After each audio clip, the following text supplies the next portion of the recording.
Sinubukan ko maghanap ng gagamba dito kagabi sa ngayon, pero wala akong nakita. Mga nakita ko na lang yung mga tipaklong, marami pero walang gagamba. Yan, balik pagkabata, nakakita ko makaya. Yan na lang yung pinagtuunan ko ng pansin. Galing, no? Parang fly trap din yan. Ginawang fly trap eh. Ano to? Teka lang. Yan. Isa pa. Yan. Ito isa palaka. Okay. Alam niyo ba to? Sino sa inyo hindi pa nakakita ng palaka? Ganito itsura niyan. Wala eh.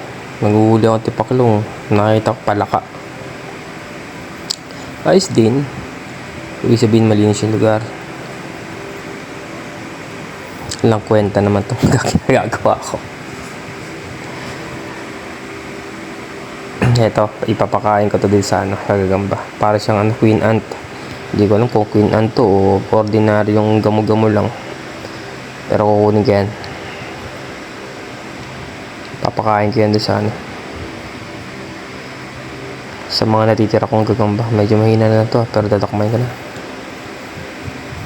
Yun, ito, may nakita tayo dito mga boss. Yan o, tripaklong yan. Nakita yung tripaklong. Yan o, tripaklong yan. Isa, dalawa, tatlo. Yan. Yan, tripaklong.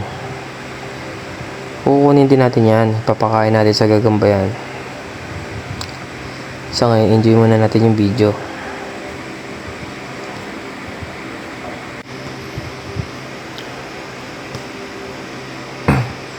Yung isa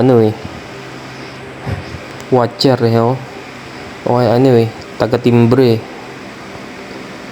so busy yung dalawa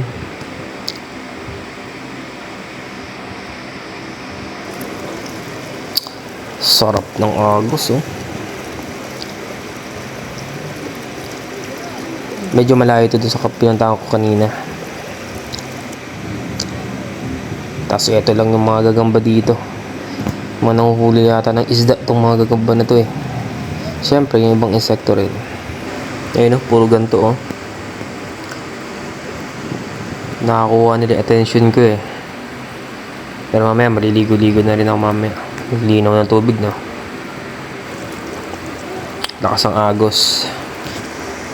Ayun marumaragas. Ayan, pero mababaw lang. Pero malakas ang agos. Pero nakakainganyo. Paliguan ko yung mamaya.